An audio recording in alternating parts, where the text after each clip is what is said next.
Saya itu yang membuat perintah di sana sebagai pemimpin umum bahwa jangan dimasukkan lagi dia dan kita menolak dia sebagai calon. Tapi artinya aku sekarang salah. Mau apa? Memang kita bisa salah toh. Dan ini kesalahan tuh yang saya bikin interview dengan siapa namanya ini? Rusi. Tapi saya sudah bilang tuh. PDIP jangan sombong. Bapak percaya 1 putaran apa 2 putaran ya Pak? 1 putaran. Kenapa Pak? Karena sudah 55% menurut si Hasan.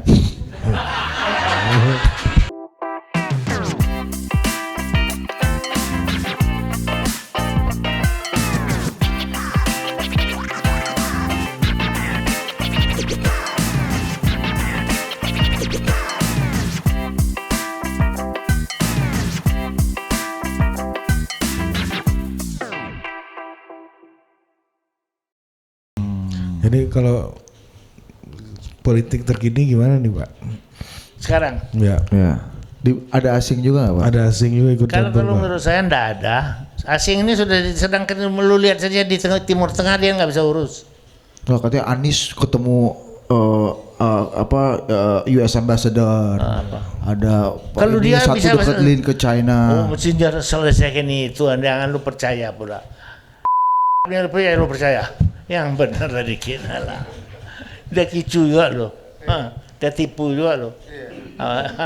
Emang cuma tipu Pak? Mana pula bisa dia Nah ya udah kita bahas nih satu persatu nih Pak. Oke. Gimana? Anies Baswedan nih Pak, peluangnya gimana menurut Bapak? Kalau menurut saya dalam campaign and govern ya. Kalau dalam campaign kan jago. Kalau ngomong apalagi meyakinkan. Tapi kan dalam pelaksanaan kita kan lihat waktu dia 5 tahun gubernur. Apa hasilnya? Tahu enggak lo? Kan trotoar bagus, transportasi publik. 1 meter itu. Trotoarnya bikin 1 meter supaya dilihat oleh SBY, oleh apa? oleh siapa namanya nih? Jokowi. Supaya dilihat oleh Jokowi sudah tuh hebat. Apanya yang hebat? Nggak ada apa-apa tuh sebetulnya di hasilnya. Terus terang aja tuh. Kita lihat nggak ada. Tapi pidatonya kan bagus Pak. Oh itu makanya kalau ngomong nggak lawan. Ya toh. Kita ini begini, waktu dia balik dari Amerika, kita kira ini calon kita nih. Ya toh. Islam hebat, moderat, modern dan sebagainya. Ternyata kalau Belanda bilang itu namanya lu supaya tahu lu. Nengok gua lagi kan, Iya. Nggak ada apa-apanya. Maka itu bagaimana bisa lu jadi republik ini yang dia bangun? Jakarta aja nggak bisa dia bangun kok kalah sama Ahok kok. Kita aja yang bodoh belum bisa bela Ahok. Ya, karena Ahok ini sok. Dulu Pak Sofyan bela Anies Pak. Oh ya itu karena dia punya bapak. Dia kan hubungannya, dia kan kawan sama Pak Kala. Jadi dia harus kerjakan untuk Pak Kala. Terus terang aja tuh. Gitu. Oke, jadi memang Anies ini susah nih Pak ya. Nggak bisa kita pegang. Kita waktu dia balik itu kita tuh kan puji-puji dia. Masukkan ke Madinah apa ini sekarang. Tapi akhirnya nggak ada apa-apanya. Gitu loh. Anak Gajah Mada ketawain kita. Karena kita begitu banyak harapan kepada Anies. Yang Jawa Tengah ini bilang, yang Gajah Mada bilang, lu ditipu lu. Sebab kita sudah ditipu. Begitu. Ada benar aja tuh. Hasilnya apa lu? Ya enggak. 1 meter itu jalan-jalan itu. Yang benar aja lu. Bapak nggak pernah naik busway sih. Apa? Busway sekarang enak Pak. Busway. Transportasi publik. Iya, tapi kan itu kan bukan. Oh Pak, Anies itu kasih izin pembangunan gereja yang zaman Ahok. Menurut dia. Iya kan. Gua nggak tahu yang mana gerejanya, terus terang aja. Bapak udah lama nggak ke gereja ya? Enggak ya. Kalau gereja itu kan sekunder, ya enggak primer. Kenapa kita urusin? Kan moderat, bahaya banget membuktikan kemoderatan seperti yang Bapak bilang tadi. Ya, kalau dianggap mewakili ekstrim kanan kan enggak, dia justru malah bikin Christmas Carol ya kan. Gereja Ya, tapi diberikan dia juga ikut 212. Dia juga ikut sama PKS. Dia juga ikut waktu ribut-ribut waktu semua di sekitar itu. Dia ikut sana. Apanya yang hebat? Hebat. Hancur. Terus terang. Tapi Bapak setuju nggak? Anies ini sekarang dalam pilpres sekarang itu menjadi wajah dari perubahan. Wajah dari oposisi yang ingin mengalahkan kebatilan demokrasi. Maka itu kalah. Begitu dia hebat sehingga dia kalah. Bagaimana lu? Kalau mah hebat dia menang dong. Kan artinya ya tak? Emangnya lu kira dia bisa menang? Enggak dong. Enggak ada itu. Kalau dia menang lain soal. Apa yang dia omongkan ada bisa dia bisa dia kerjakan. Kalau dia kalah mau apa? Mengantang asap. Enggak ada itu. Tapi relevan nggak sih Pak isu-isu perubahan, isu-isu? Ya, kalau ngomong semua perubahan gua orang Minang kalau ngomong lu bisa kalah. Mana bisa lu lawan gua? Nggak bisa lah Bapak. Apakah itu kalau urusan perkebunan itu gampang, mulut tak bertulang. Apalah Wak? Kan begitu. Ya enggak? Iya. Kalau menurut saya. Ini menurut Bapak kan ya? Iya dong. Tapi dunia internasional memandang Anies Baswedan sendiri gimana Pak? Kan dia sering tampil di Chatham House kemarin ya. Di forum-forum internasional gagah Pak. Ini kan saya ini punya juga forum-forum semacam ini. Ini terus terang aja ini bagian perkibulan aja. Jangan. Jangan lu percaya pula. Alamak. Kan gua yang ngatur semua ini begini yang begitu harusnya dari dulu 40 tahun itu saya kerja. Tapi kan semuanya perkibulan juga. Ya, nah. Jadi apanya yang real itu orangnya tipenya lain lah, bukan kayak Anies. Pak Anies itu paling tinggi itu menjadi profesor. Lain-lain tidak bisa ya. Kalau wakilnya Caimin Pak, PKB, ketum PKB kan top Pak. Salah satu ketum terlama kedua setelah Ibu Megawati Pak. Maka itu ketum hebat. partai. Di sana hebatnya dia. Bahwa nomor 1 tapi bukan main mendapat pengakuan. Nah itu hebat. Kalau Caimin cari nggak ada lawan. Gimana ngeditnya nih ke voice video ini? Ini setengahnya hilang nih konten nih. Apa yang kita anggap hebat, ya toh? Kalau menurut saya orang NU semua paling mengeluh mengenai Caimin ini karena paling banyak diambil. Menurut saya NU. Betul. Tapi kan gini Pak, dengan hadirnya Caimin ini kita bahas Anies dulu aja biar sampai puas ya. Boleh. Ya.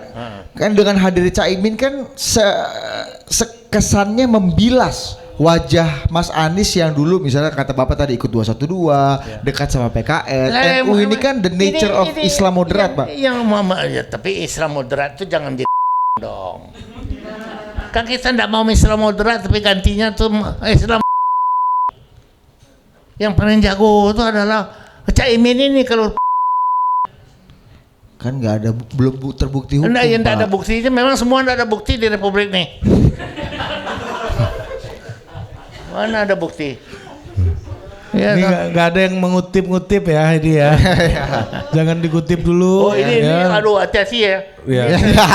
Udah ngomong baru hati-hati ya. Hati-hati ngomong ke Bapak. Ya minum dulu Pak. Ini nggak boleh dikutip ya. Ini gue berkali-kali bilang nih, kalau ada pengutipan bukan tanggung jawab kami. Kan kita mau belak-belakan. Ya belak-belakan. Kita bicara adanya. Betul. Nah, setuju. Nanti kamu nilai sendiri nanti tahu bagaimana. Ya. Udah benar itu. Tapi Pak. kalau udah diucapkan mana tahu kita. Harus kita ucapkan. Kalau pakai cara Jawa ini belum tentu kita tahu Pak ya. Udah tahu kita. Oh nginggi, kepanggi, gitu. Nggak tahu lah gua apa. Ya tahu. Ya oke. Sebelum Lu masih mau lanjutin itu? Anies, Ya, udahlah ya. udahlah. Geser ke Udah nggak ada, Ganjar. bos. Ini nambah beban aja, bos. Iya. Lah siapa tahu ada yang masih agak aman, bos. Ternyata Satu. nggak aman, nggak aman banget, nggak aman banget ya kan. Oke, next Pak, Mas Ganjar. Nah Ya. ini kita bicara Ganjarnya orang paling baik, kelihatannya itu bukan main aneh. Pokoknya kalau saya harus memilih, mungkin saya mesti ambil dia. Tapi tidak bisa menjadi presiden. Iya toh.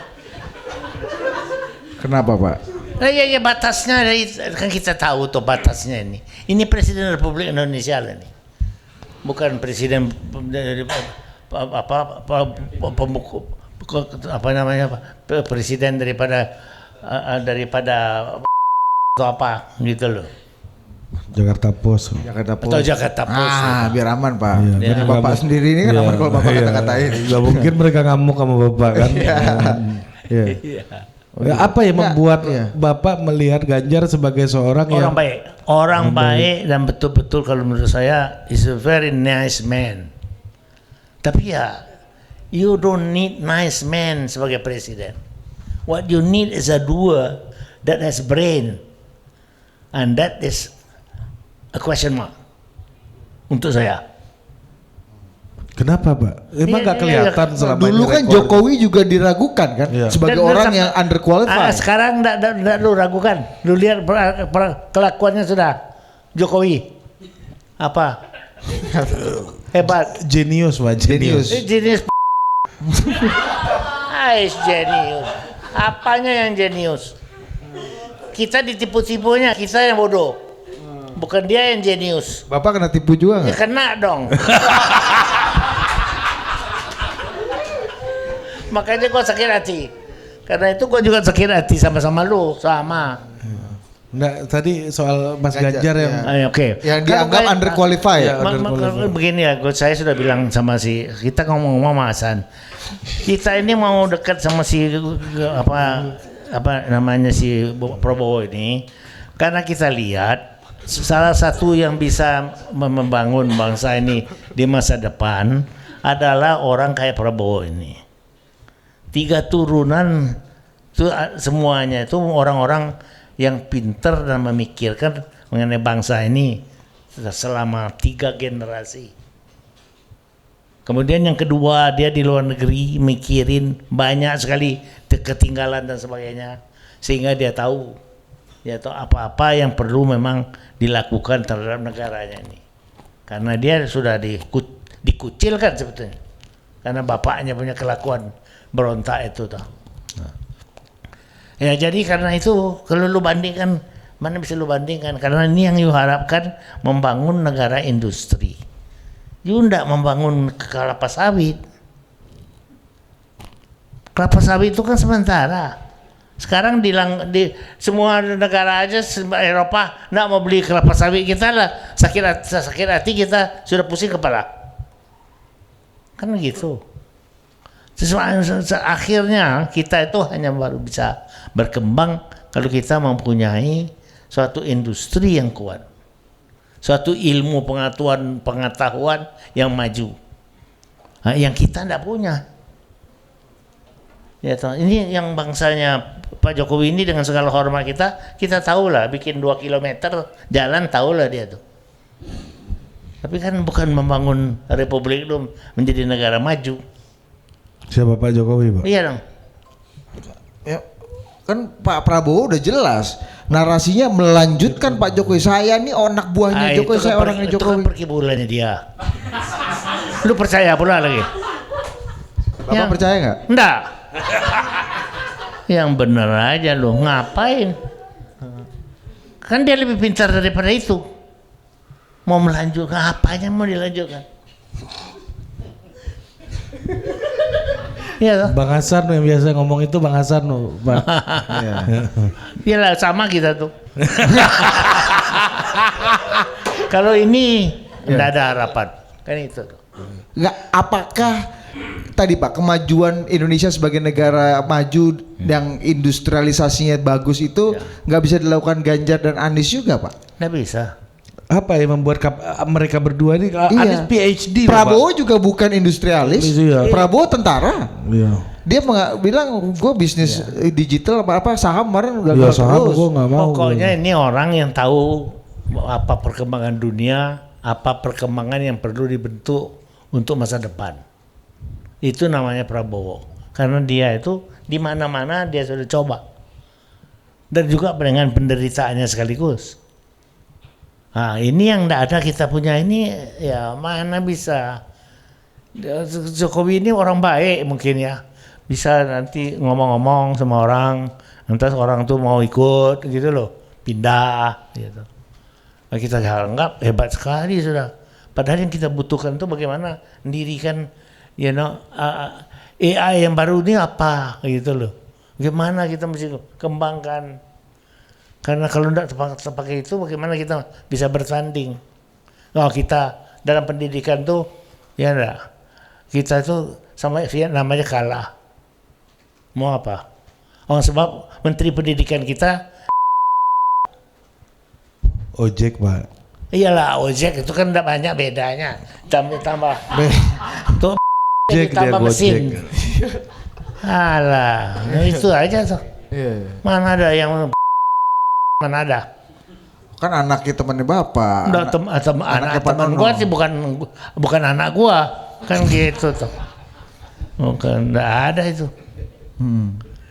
They're completely wrong toh. Enggak kan itu paling nomor satu dulu tuh nomor satu pendidikan, nomor dua tuh kesehatan.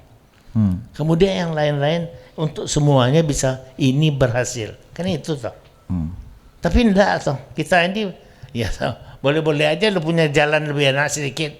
Tapi 3 tahun lagi enggak ada lagi jalan lo karena sudah rusak semua. Bisa lo jamin bahwa ini bisa terpelihara.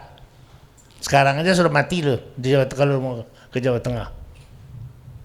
Karena sudah 6 bulan kena kena hujan enggak jalan lagi semua. Kan begitu. Tapi kayaknya 5-10 tahun lalu Pak Yusuf masih percaya Prabowo itu wajah yang berbeda, menakutkan. Dan betul. Ini Pak Prabowo juga sering pernah marah sama Jakarta Post tuh Pak. Oh, viral kan? Bukan hanya viral, saya itu yang membuat perintah di sana sebagai pemimpin umum bahwa jangan dimasukkan lagi dia dan kita menolak dia sebagai calon. Begitu tuh. Makanya dia marah. Ya enggak, memang betul. Tapi artinya aku sekarang salah. Mau apa? Memang kita bisa salah toh. Dan ini kesalahan. Apa yang tapi jangan lupa ini situasi berbeda juga yang salah. Ya toh. Kalau dia itu kan ini semua karena dia itu kira dia itu Prince of Wales. Maka menggantikan Soeharto. Kan gitu. Nah, Soeharto kasih pula angin, kasih mananya kawin. Maka itu.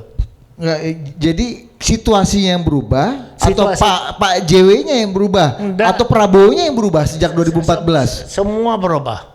Oh, oke. Coba satu-satu Pak. Situasi apa dulu dan situasi sekarang Pak? Pak Yusufnya gimana? Prabowo-nya gimana? Situasinya itu adalah negara kita membutuhkan sesuatu yang lebih daripada apa yang sekarang. Itu semua kita setuju toh. Nggak bisa seperti sekarang. Dan untuk itu kita perlukan orang-orang yang lebih tahu mengenai bidang ini, yang bisa membawa kita ke arah sana. Nah, kalau dulu angkat seperti sekarang angkat kabinet yang kayak ini ya, gua bilang ya, bagaimana bisa menteri Bang kita itu Pak. Iya, lawan kita atau kawan kita tuh? Lawan lo. Kawan Bapak juga kan? Mana? Masa kawan gua ini? Pak, junior Bapak Pak Kanisius itu Pak. Saya Pak. Ini sama aja Kanisius itu lu kira gua terima semua. Yang benar aja lu. Iya. Dulu Sarwono Wimar aja bangga. Saya 7 tahun loh guru di sana. Iya, makanya Sarwono Wimar kan dulu Bapak ajar dulu kan. Akbar Tanjung. Suhogi juga gua punya mahasiswa. Kan gitu. Tapi kan enggak semua. Kan bangsa ini kan banyak juga, lebih banyak daripada yang pintar. Gimana? Itu mau dipakai. Ya mati lu gila. Ya toh. Begini-begini. Oke, situasi berubah 2014. Situasi berubah. Jadi pertama kebutuhan kita itu sebagai negara yang sudah lebih maju daripada 20 tahun yang lalu membutuhkan suatu kehebatan daripada orang-orang yang memimpinnya. Dan untuk itu tidak cukup orang yang bisa baik-baik aja, tidak cukup. Betul-betul orang ahli. Dan untuk itu juga pemimpinnya juga harus ahli. Nggak bisa sembarangan. Percuma aja kalau enggak. Oke. Nggak maju juga kita. Oke. Itu. Dari segi Prabowo-nya Bapak lihat ini berubah nggak? Potensi ada, karena apa? Karena dia itu mempunyai pengalaman begitu panjang dan begitu banyak. Ya toh. Dan itu satu. Yang itu dalam bidang ilmu pengetahuan pendidikan. Yang kedua, kita ini akan menghadapi fase yang dimana penuh dengan perang dan pokoknya itu situasi yang tidak nyaman, termasuk di Asia Timur yang 20 tahun aman sekarang tidak aman lagi. Besok kalau sekali jadi perang antara Taiwan karena Taiwan Amerika sama Cina, habis mau apa yang kita capai. Jadi kita butuhkan orang yang bisa mempersiapkan ini, situasi yang baru ini, gitu. Geopolitik segala macam. Geopolitik, pengetahuan dan hubungan dengan antar negara. Hubungan kita itu tidak ngerti. Asia tidak bisa kita tangani. Birma aja tidak bisa kita tangani. Bagaimana bodohnya itu? Ya, apa yang buat itu under capacity-nya kenapa sih Pak nggak bisa? Iya nggak tahu saya, makanya saya bilang pemimpin lu ini orang baik juga, tapi baik itu untuk masuk surga. Baik itu belum tentu harus ngatur dunia kan gitu. Nggak bisa dia ngatur. Iya Pak, tapi gini, Pak Prabowo sekarang dianggap itu mewakili wajah kekuasaan, incumbency ada di wajahnya Pak Prabowo karena ada Mas Gibran juga di situ. Kemudian kita lihat juga headline majalah Tempo hampir sebulan terakhir menyoroti bagaimana Pak Jokowi berusaha keras, ada bansos, ada persoalan MK. What do you think? I think it's all bullshit. Nggak ada apa-apanya sebetulnya kalau menurut saya. Kan ini yang kita mau membentuk ini adalah satu negara yang maju, dan untuk itu orang-orang yang harus kita pilih tuh tidak bisa seperti sekarang ini.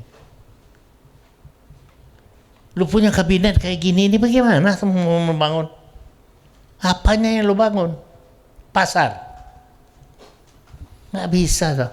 Ada Pak Luhut, ada Pak Bu Sri Mulyani, ada Pak juga, Mahfud. Ya, gue kawan baik dengan Luhut, tapi kadang-kadang ngomongnya juga ngawur juga. Ya, asal bapak senang aja semua. Iya, enggak dipikirkan bahwa ini Pak jangan ini deh. Kan enggak benar kan gitu. Mestinya kan begitu toh. Ini enggak dia kan semua. PSI itu baik karena ini anak-anak muda, besok kita bisa di DPR, kita aman. Ya toh, enggak benar kan itu. Terus terang aja. Kenapa Pak? Kan memang ya karena memang enggak ada apa-apanya toh. Enggak ada risinya, bagaimana lu? Enggak gini Pak. Apakah Bapak juga punya concern yang sama seperti masyarakat sipil lainnya bahwa ada problem etika dan demokrasi yang serius sekarang dengan adanya misalnya Prabowo Gibran, let's say yang dianggap menjadi wajah itu Pak? Yang Oke, itu bisa. What do you think?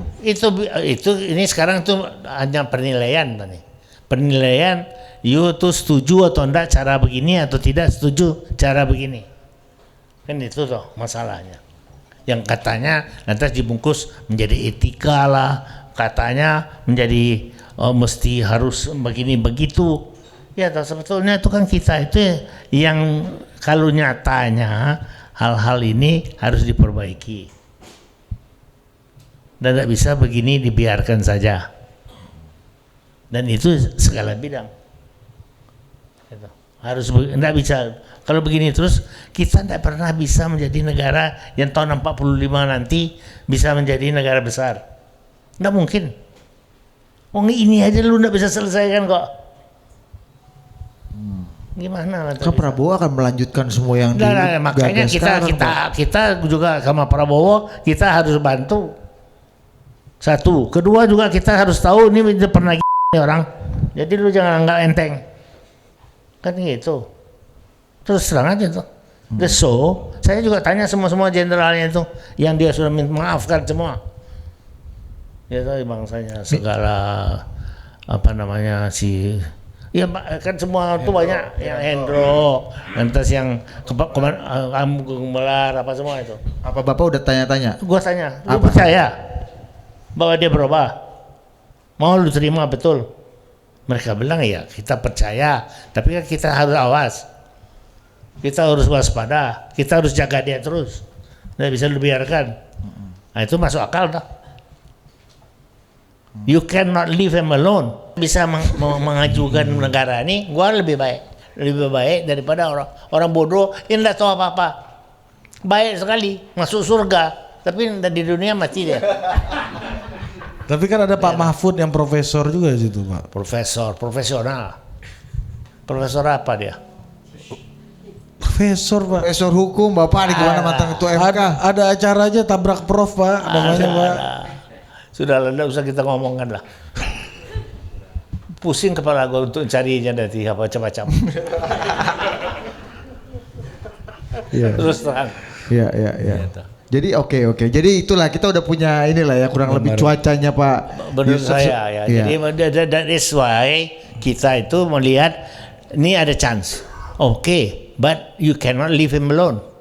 Kita harus ikut cawe-cawe untuk bisa membantu dia, mengamankan dia, jangan jadi lagi kan gitu toh. Dan Bapak yakin itu bisa dibantu, Pak? Bukan harus yakin, kita harus laksanakan. Jangan yakin aja. Ya enggak. Pak, kalau kata ini Pak Profesor Romo Magni Suseno, teman Bapak bilang ini udah ini aja Pak, minus malum, lesser evil. Pemilu itu adalah mencegah yang terburuk untuk menang. Itu yang kemudian menjadi basis legitimasi ya, terutama untuk melakukan ya perlawanan politik sekarang gitu Pak kepada. Ya kalau bisa dilawan persilahkan. Ya toh kita tinggal 2 minggu lagi, tunggu aja. Kenapa mesti ribut? Kalau lu nggak bisa lawan, bilang nggak bisa lawan, sebab lu akan kalah, lu takut, kan gitu toh. Nggak ada sebetulnya yang sebetulnya nggak bisa kita lakukan. Sebetulnya in the meantime ya. Semua mengeluh begini banyak. Curang banyak, gitu misalnya. Ya, antara lain curang. Ya memang curang. Kenapa enggak? Gua mau lihat begini ya. Gua ngaku bahwa itu curang. Tapi lantas lu mau tiadakannya bagaimana? Kan itu yang persoalan. Oh Bapak melihatnya ada potensi itu juga Pak? Apa tuh? Curang tadi. Loh, ini manusia semua toh. Kita manusia ini selalu bahwa sifat jeleknya itu lebih menonjol daripada sifat baiknya. Jadi selalu harus kita awasin. Nggak ada satu orang pun yang begitu hebatnya sehingga dia masuk surga langsung. Nggak ada. Ya, jadi kita juga harus berperan untuk mengamankan ini. Nggak bisa kita biarin aja. Sudah kita pilih, sudah itu oke. Nggak ada itu. Pak Sofyan dukung Pak Ganjar kemana Pak? Itu urusan dia. Dia mau ngebu-ngebu. Dia tanya sama saya, lu jangan terlalu kasih dekat Pak. Lu jangan terlalu keras-keras ini nanti melawan gua. Dia adu domba. Gua nggak ada domba ngapain. Tapi gua bilang apa yang gua anggap penting toh. Kan tugas gua. Kalau lu tuh tukang dagang, carilah tukang akal lu. Itu bukan urusan gua itu ya. Tapi kalau urusan gua adalah supaya kebenaran ini kita cari dan kita usahakan. Nah, Pak, kalau jangan tinggalkan sendiri nanti misalnya. Betul. Dan itu yang paling ditakuti adalah ini nggak ada yang cawe-cawe. Betul. Nah, kalau pintu-pintunya tertutup gimana Pak? Kan udah ada penguasa-penguasa lama dari makanya tugasnya si Hasan ini kan penting sekali. menjaga pintu itu supaya tetap dibuka. Iya toh? San, makanya itu betul nih San. Kita dulu committed, sekarang you have to do it. You cannot leave him alone. Nggak bisa dong. Not fair toh. Kita lantas bangun, dia memimpin kita baik, tetapi lantas kita biar dia sendiri. Mati dong. Nggak mungkin ya toh, saya kira. Itu. Pak, oke. Ini kita bicara hal yang ini Pak, membingungkan juga. Kita melihat bagaimana relasi Jokowi, Presiden Jokowi dengan PDI Perjuangan, Ya. dengan Megawati Soekarno Putri. Ya. Di sini narasinya ada yang bilang, oh ini game of power biasa. Yang kedua ini ada balas dendam. Ini adalah pengkhianatan dan hal-hal yang memusingkan kita semua, guys, membingungkan kita semua. Pak Yusuf Wanandi gimana perspektifnya melihat relasi Jokowi dan PD Perjuangan terutama Megawati sekarang ini membacanya? Waktu yang saya bikin interview dengan siapa namanya ini? Rusi. Tapi saya sudah bilang tuh, PDIP jangan sombong. Kamu sudah sombong, terutama ibu lu ini. Jadi karena itu bisa ribut nanti dalam, saya tidak ngomong begitu, tapi saya sudah antisipasi kalau begini terus pasti beratu siapa yang lebih kuasa, dan itu kan kita sayangkan sebetulnya. Tidak perlu seperti itu, tapi terjadi karena ya sebetulnya ya tidak tahu saya dari mana infonya ibu itu macam-macam yang mengenai Jokowi ini. Kok mau dipanggil Jokowi itu diajak ngomong aja kan bisa selesai tuh. Kok enggak, kok di depan umum, wah, mengebuk-ngebuk. Seakan-akan menuduh Jokowi enggak beres, kan bodoh tuh. Padahal anak buah dia. Jadi menurut saya, ya itulah kekurangannya tuh sebetulnya enggak perlu terjadi. Ini siapa yang pelaku, siapa yang korban Pak dalam hubungan relasi seperti ini? Ya sebetulnya PDIP yang korban. Sebetulnya lebih baik mestinya untuk PDIP kalau berdua satu. Tapi tidak jadi karena persoalannya diremehkan aja peranan Jokowi. Padahal dia yang presiden. Kan tidak bisa. Harusnya PDI ini bisa memainkan peran sebagai korban harusnya hari ini ya. Iya, tapi karena apa yang sudah terjadi selama ini malah jadi pelaku gitu. Iya. Artinya dia itu yang menyalahkan justru anak buah yang dia ciptakan sendiri. Sebetulnya tuh. Kalau enggak kan kalau baik aja dari permulaan. Tapi ya ini saya enggak tahu lah. Ini enggak tahu saya hubungan Jawa-Jawa ini memang awak Sumatera saya enggak tahu. Kok enggak terbuka gitu loh. Ya Bapak kan 30 tahun juga bersama Pak Harto ini kan. Iya makanya kok setengah mati. Menghadapi Jawa satu itu. Jangan salah, lu kira gampang sama Soeharto tuh. Oh, enggak gampang be. Iya betul. Apa persamaan dan perbedaannya dengan situasi sekarang memahami Pak Jokowi gitu Pak? Nah sekarang beginilah, sekarang situasi sudah maju dalam arti situasi lebih menjadi pelik, lebih sulit, situasi menjadi lebih rumit, tetapi lantas alat-alat yang kita mau gunakan tidak betul-betul sesuai, cocok ataupun memadai untuk menyelesaikan masalah yang kita hadapi. Oke. Jadi karena itu ya mes terus loh. Sebetulnya yang tidak perlu. Dulu kan ini persoalan pertama aja urusan Pramono Anung. Siapa ndak? Mengenai si ini Andi. Karena sekap, lantas dia salah, lupa dia mengadakan pertemuan ibu dengan Pak Jokowi. Ibu marah, dia dipecat. Jadi luntang lantung kan gitu. Kemudian dimasukkan Pramono Anung di sana. Jadi padahal kalau yang baik betul adalah memang si Andi ini toh. Dalam hal itu untuk sebagai pelaksana ya. Iya. Sebetulnya. Jadi itu saja sudah. Itu 6 bulan pertama sudah begitu tuh. Sayang tuh memang. Enggak pernah. Ya. Nggak tahu saya mereka itu kok ya itulah karena terlalu banyak mungkin tergantung ibu atau bagaimana, semua itu melihat ke ibu, jadi tidak pernah diselesaikan masalah-masalah ini, masalah intern ini loh. Ya. Tapi kenapa Pak Jokowi kan yang banyak menyayangkan juga Pak, kenapa Pak Jokowi nggak terbuka kepada ibu bahwa ya putranya yang akan dicalonkan, dia akan mendukung Prabowo, tidak meninggalkan Ganjar. Kenapa tidak dibicarakan dengan baik oleh Pak Jokowi? Itu makanya gue bilang tadi, gue tidak mengerti Jawa-Jawa ini. Kalau gue sama Sumatera, gue bisa ngomong. Lu mengapa lu tidak lakukan? Begitu so. Ini enggak begini, yang begitu, yang bikin mengada-ada, enggak perlu kan gitu. Kalau menurut saya, ya saya bukan orang Jawa, jadi saya enggak tahu. Tapi itu terjadi. Jadi enggak segera diselesaikan. Kalau saya kan panggilnya, lu kan lu tahu enggak boleh ini. Kok lu jalankan juga, gua tampeleng lu. Tapi itu selesai itu soal. Ini enggak puter sampai terakhir baru begini. Kan kita kan tidak tahu apa yang terjadi di dalam sana. Karena persoalan puter-puter itu yang tidak mengerti kita. Ya.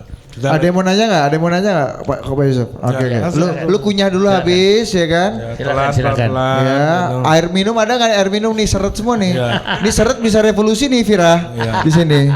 Seret tuh lebih serem daripada orang lapar loh. Iya. Seret tuh bisa bisa revolusi. Ya, lanjut. Kenapa ada semacam tradisi perpindahan antar presiden di Indonesia, kan Pak Yusuf jadi saksinya dari presiden ke presiden, bahkan dari presiden pertama Pak. Betul. Gak ada memang tradisi yang memang smooth ataupun gue mau beda sendiri. Ini kejadian levelnya presiden sampai mungkin kepala desa Pak. Ya. Saya aslinya Manado Pak, Manado Palembang Pak, makanya saya seneng banget belak-belakan. Ya. Cuma ini dari tingkat kepala desa sampai presiden Pak, Ya. itu mungkin ada egonya atau apa? Mungkin Bapak bisa jelasin kenapa mereka enggan untuk meneruskan. Padahal kan ini teman-teman semua Pak, Ya, betul. membangun negeri juga Pak. Kurang lebih itu aja Pak dari saya. Ya, ya saya juga bisa mengerti ini.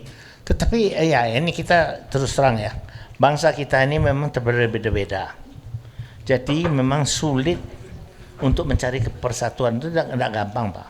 Ya, nah, sekarang maka itu tergantung kepada pimpinan itu Pak, yang bisa memberikan percontohan bagaimana menyatukan grup yang kecil ini aja dulu supaya bisa bersama-sama mencapai tujuan yang bersama, yang sama.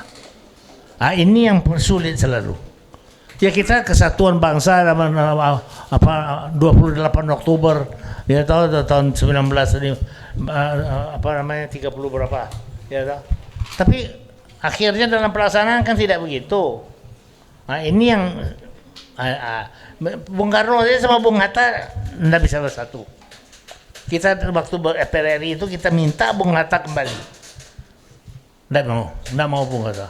Sebab dia tahu dia kalah sama Pak Bung Karno. Nah, jadi so that is basic kalau menurut saya.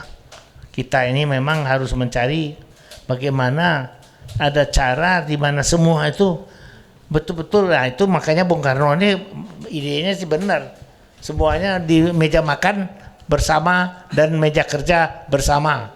Tapi dia sendiri tidak ngerjain juga. Kan gitu.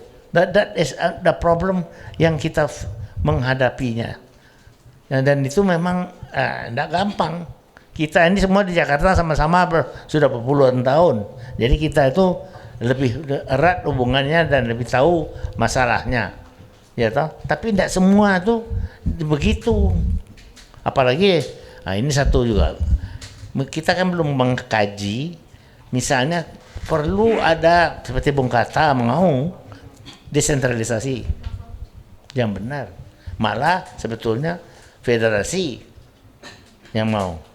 Nah, tetapi kan ini tidak pernah dipikirkan secara lengkap toh, sehingga bisa diterima semua. Akibatnya adalah bahwa sistem kita ini there is something wrong. Bahwa kita tidak bisa bersatu untuk menentukan ini loh kita bersama. Dulu Bung Karno coba ada yang namanya siapa namanya yang mau mendirikan pokoknya kesatuan bangsa ini lah. Kan waktu mulai ini mulai PRRI Permesta itu kan mulai dewan-dewan, Dewan Banteng, Dewan Garuda, Dewan Gajah apa itu. Nah itu berdasarkan itu sebetulnya mau diciptakan oleh Bung Karno bagaimana kita mau menciptakan persatuan dan satu sistem. Ada yang politik, ada yang ekonomi. Nah tapi lantas pelaksanaan tidak jadi lagi. Jadi tidak pernah kita adakan sampai PRRI meledak dalam 2 tahun itu. Nah, jadi ya kita tidak tahu saya ini bagaimana kita mencari bagaimana ini bisa kita laksanakan bersama.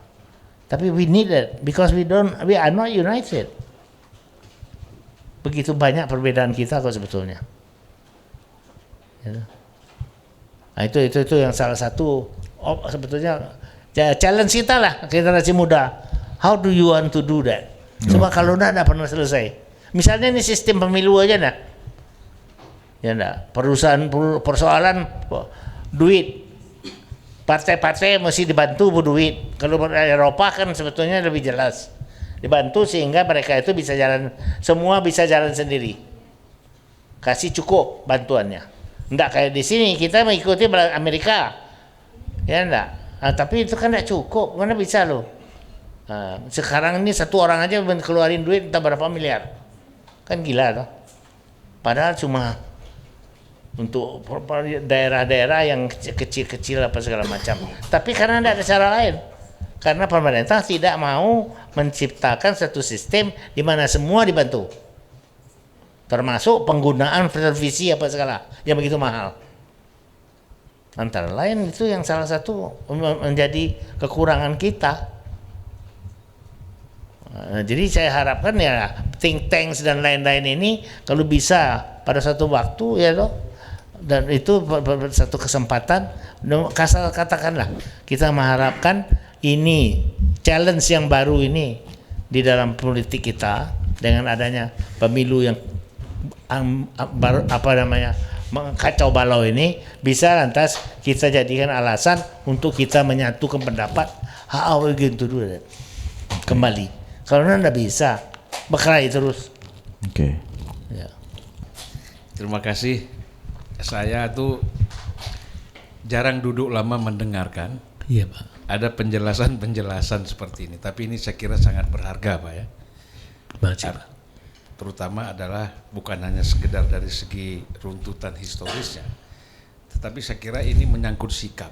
Iya Pak. Nah ini yang mahal, karena kan kita selama ini jarang sekali bersikap. Iya. Nah itu saya kira saya dapat pelajaran dari Pak Yusuf ini adalah dalam konteks dalam setiap situasi itu ada sikap-sikap tertentu. Iya.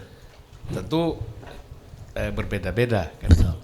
Nah saya ini Pak menarik tadi persoalan Budi itu menanyakan Ya. soal tadi keberlanjutan dengan perubahan dan keberlanjutan kan. Ya. Nah, kalau dilihat keberlanjutan, orang kan hanya berhenti seolah-olah keberlanjutan itu konteksnya hanya jalan tol Ya. atau IKN. Ya. Tetapi kan Bapak jelaskan tadi bahwa kita membutuhkan bukan farmer, Ya. tapi kita membutuhkan industrialis, orang yang berpikir ke depan. Betul. Nah, apakah bagaimana kita mencapai ini, Pak? Ya. Saya kira demikian, Pak. Ya, memang ini penting. Jadi misalnya yang tadi Bapak katakan, ya bukan hanya kita memikirkan bagaimana masa depan kita harus memodernisir kita punya bangsa ini, tetapi dalam waktu pendek kita itu sudah harus menghadapi bagaimana kalau terjadi perang antara Cina sama Amerika. Kedua, bagaimana ekonomi ini sekarang yang kita ini sekarang menghadapinya. Dan kita sebetulnya belum tahu bagaimana kita keluar dari lingkaran setan ini. Dan ini serius sekali. Bahwa kita dalam tahun ini akan menghadapi challenge-challenge baru di dalam bidang ekonomi dunia. Yang kita tidak tahu bagaimana menjawabnya. Dan kalau kita tidak bersama, tidak mungkin kita bisa menjadi negara yang maju. Kan gitu Pak. Jadi banyak sekali masalah-masalah ini yang kita harus bicarakan bersama, harus melaksanakan bersama, dan sekarang ini memang pimpinan kita tidak ada, ya tak? Ini yang menjadi masalah saya nih.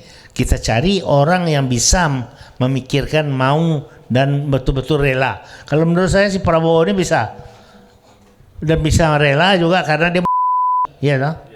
Nggak lama lagi kan apalagi dia mau ya toh. Kalau menjadi presiden sudah oke lah sudah. Tapi lantas dalam presidenannya itu dia bisa bangun kembali. Dan kita bisa andalkan dia itu dalam arti kalau saya kenal dia ya. Saya kenal dia waktu masih muda, dia mahasiswa bikin gerakan pembangunan yang dibikin oleh bapaknya itu loh untuk kembali. Nah, dan Prabowo ini saya kenal begitu dalam rangka itu dan dia memang cukup sebetulnya orangnya itu idealis. Nah, cuma ya karena penderitaan daripada bapaknya, keluarganya, karena PRRI salah kiprah, jadi kemudian tidak bisa berkembang. Nah sekarang kesempatan ada pada dia. Nah, supaya makanya kita perlu bantu karena ini tidak bisa dia sendiri. Cuma he has the power actually, or he can have the power to be able to push through ini. Nah tapi ini kita harus duduk sama dia tuh secara serius. Hasan saya, teman-teman kayu apa segala untuk bicara sama dia itu. Benar-benar kita handapkan dia, dari kita harapkan dia dan kita juga harus membantu dia. Kalau tidak tercapai Pak. Itu yang kita hadapi. Ini aja begitu banyak masalah yang ditimbulkan oleh pemilu ini aja kan. Ya tidak perlu menjadi sebuah masalah. Betul. Nah, kalau tidak sekarang kita selesaikan sekaligus, ya bersama-sama tidak akan jadi-jadi. Dan it will be getting worse and worse. Karena apa? Karena dunia ini makin lama saya lihat makin terpecah-pecah. Jangan lupa, tidak tambah baik. Kita lihat aja nanti itu kan kita tidak mau mengalami apa yang dialami oleh teman-teman kita, saudara-saudara kita di Timur Tengah. You bayangkan 25.000 atau 20.000 lebih itu dibom mati, anak-anak 15.000, orang tuh perempuan 10.000, itu dibiarin aja, kan gila tuh. Itu kan kita harus tidak bisa terima itu. Makanya saya bilang kita harus lebih baik daripada dulu untuk bisa mengantisipasi masalah-masalah ini dan cari penyelesaiannya untuk bersama kita. Kalau tidak bersama tidak bisa Pak. Itu Prabowo bilang sama saya, Pak, saya ini sudah sadar dan saya terima kasih kepada Jokowi karena saya sadar cara saya dulu untuk berkelahi terus tidak bisa lagi. Saya yakin bahwa saya itu harus membantu dalam bisa menyelesaikan masalah-masalah nasional ini untuk masa depan. We cannot afford to fight each other again forever. Sekarang kita bersatu untuk bisa menyelesaikan masalah-masalah ini. Dan ini dia serius, tapi ini serius kalau politisi you tahu sendiri toh. Kalau ndak dipegang ndak bisa lu suruh kerja. Iya toh. Jadi ini perlu sekali bagi kita punya peranan ini bersama-sama dia. Nah, tapi dia punya, ada otak dan mempunyai kemampuan untuk berpikir ke arah sana. Dia juga dalam bidang pendidikan, pertahanan paling tahu tuh. Ini yang ya perempuan kita ini namanya Menteri Keuangan ini tentu dia kira dia yang paling tahu. Ya, tapi kalau dalam soal-soal begini-gini memang banyak yang betul apa yang dikatakan Prabowo itu. Sebetul. Nah, cuma sistemnya harus dirombak supaya jangan sewenang-wenang. Nah, ini tugas saya sama si Hasan ini lah. Untuk bisa mengingatkan kembali bahwa jangan lu main-main nih. Ya toh. Jangan lu kira nih negara ini sudah masih hebat kayak dulu. Nggak ada lagi. Kalau nggak lu betul-betul sekarang nih the end of Indonesia. Oh, kalau Pak Mahfud MD mundur Pak 2 minggu menjelang pemilihan itu kentut itu. Itu Bapak melihatnya gimana Pak? Ini kan menegakkan etika supaya tidak ada konflik of interest katanya. Itu betul-betul saja semua. Tapi pokoknya itu bukan ndak praktis toh. Lu mundurkan si Jokowi bilang, monggo siapa yang ada yang mau pergi ini? Nggak ada. Vested interest itu begitu banyaknya. Pak, tapi gimana Bapak menilai Pak?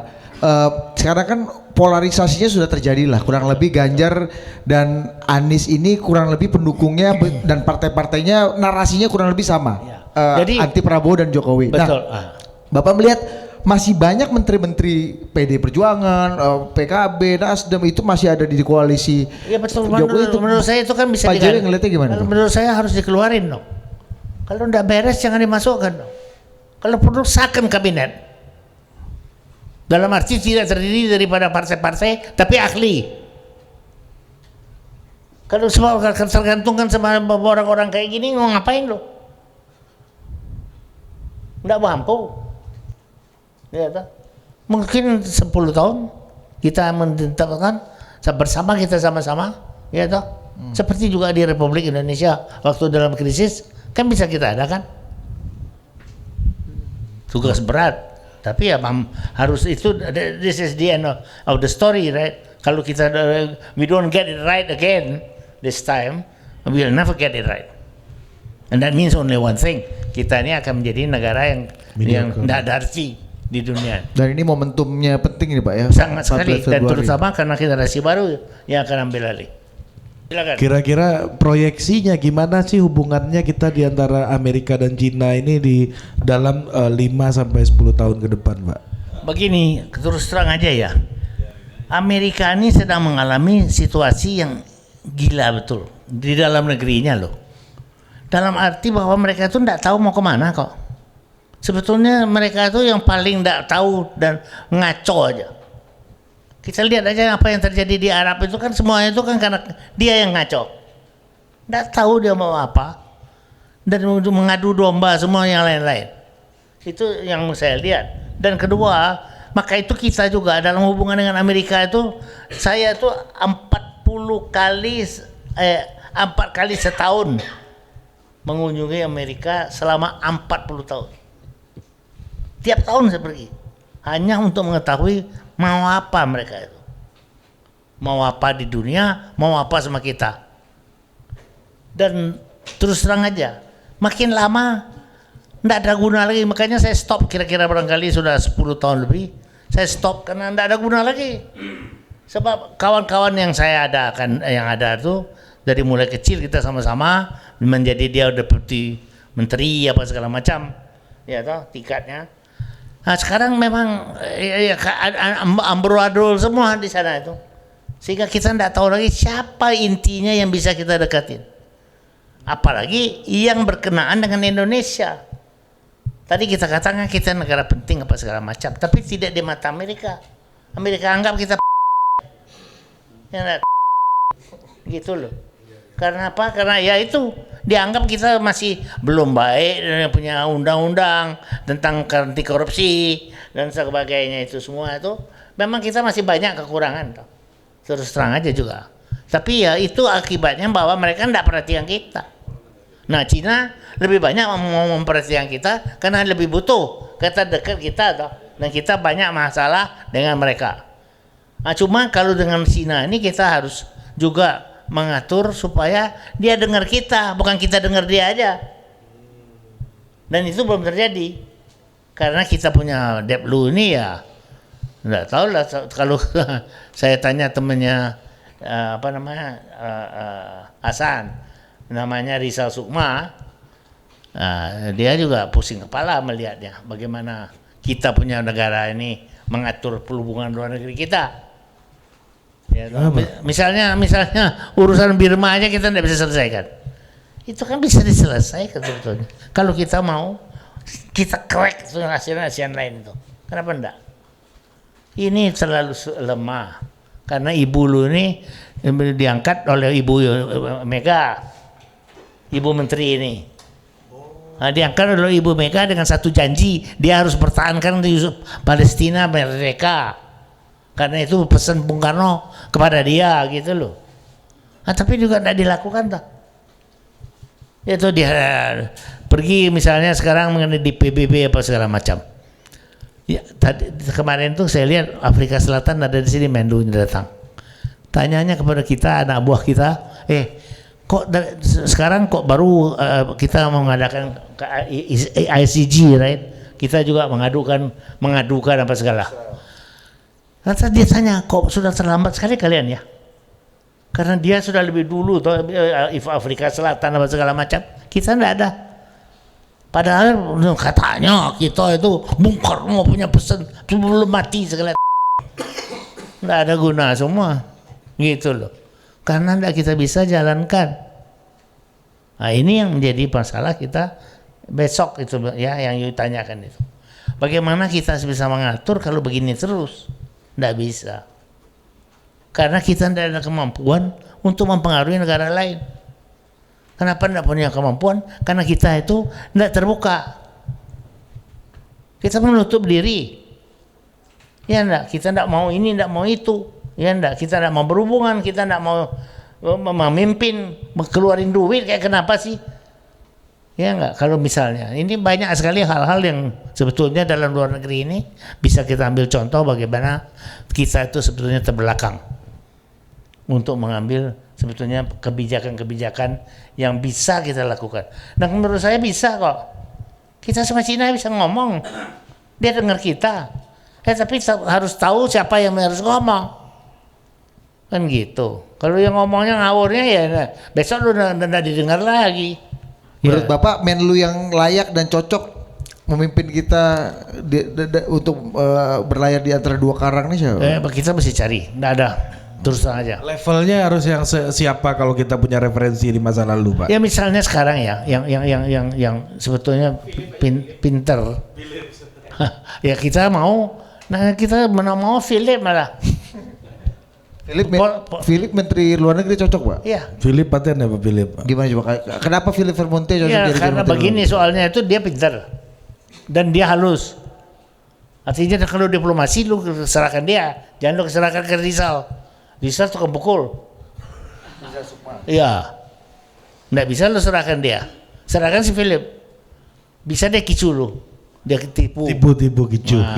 Nah. Santiang kalau urusan Pinter. diplomasi. Pinter urusan Hebat. diplomasi. Nggak lawan. Kalau menurut saya ya. Jadi misalnya itu. Jadi inilah masalah-masalah yang kita hadapi secara konkret dalam hal ini. Kita bisa memperoleh peranan karena mereka perlukan kita. Dua-dua memerlukan kita. Tapi dianggap pun enggak. Nah, di mana kemampuan kita itu memang enggak ada. Oke. Bapak percaya satu putaran apa dua putaran ya, Pak? Satu putaran. Kenapa, Pak? Karena sudah 55% menurut si Hasan.